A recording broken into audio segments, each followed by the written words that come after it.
Hello বন্ধুরা, তৃপ্তি ঘর কাখানাতে আজকে আমি যে রেসিপিটা নিয়েছি সেটা হচ্ছে সজনে ডাঁটার রেসিপি। তো দেখো আমি এখানে সজনে ডাঁটা নিয়ে নিয়েছি আধ কিলো মতো, একটা আলু নিয়ে নিয়েছি, আর এখানে মসুর ডাল নিয়ে নিয়েছি আমি 5 চামচ মতো, ধুয়ে ফ্রেশ করে রেডি করে নিয়েছি, দিয়ে দিলাম। আর পেঁয়াজ কুচি আমি দিয়েছি দুটো এখানে, আর এখানে আদা রসুনের পেস্ট দিয়েছি 1 চামচ মতো, 1 চামচের একটু কম। লঙ্কার পেস্ট দিয়েছি 2 চামচ মতো, এখানে সরষে পেস্ট দিয়েছি 1 চামচ মতো। লঙ্কাটা তোমরা নিজেদের স্বাদ মতো কম বা বেশি করে নিতে পারো। পেঁয়াজ পেস্ট দিয়ে দিয়েছি 1 চামচ মতো, পরিমাণ মতো নুন দিয়ে দিলাম, পরিমাণ মতো হলুদ দিয়ে দিলাম। এরপর এটার মধ্যে 2 থেকে 3 টেবিল স্পুন মতো তেল এটার মধ্যে আমি দিয়ে ভালো করে মিক্সড করে নেব। তেলের পরিমাণটা এখানে একটু বেশি দিতে হবে। আর দিয়ে নিয়ে আমি এটাকে ভালো করে চটকে চটকে মাখিয়ে নেব। এমনভাবে মাখাবো যেন মনে হবে মশলাটা পুরো এটার মধ্যে মিক্সড হয়ে যায়। তো এবার ভালো করে চটকে চটকে আমি সবগুলো মিক্স করে নেব। দেখো কি সুন্দর দেখতে লাগছে, মনে হচ্ছে যেন কাঁচা অবস্থাতেই খাওয়া যাবে। তো এতটাই লোভনীয় হবে এটা।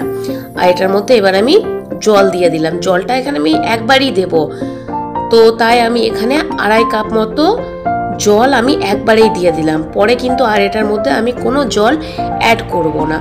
এরপর এটাতে আমি লো স্টিমে এটা আমি সেদ্ধ হতে দেব।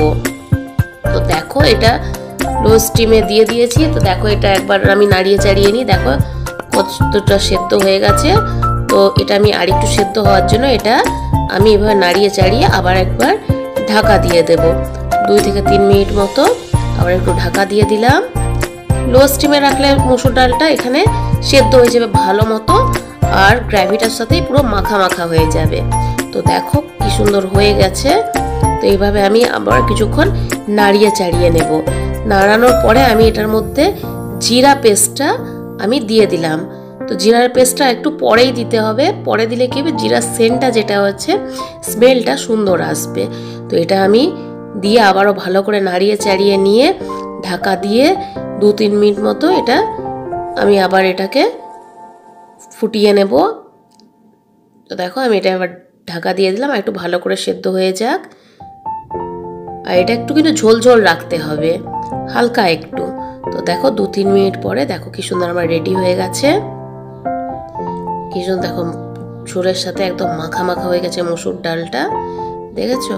এটা খেতে এত সুন্দর এত লোভনীয় হবে যে একবার বানিয়ে দেখবে, অসাধারণ সুন্দর রেসিপিটা।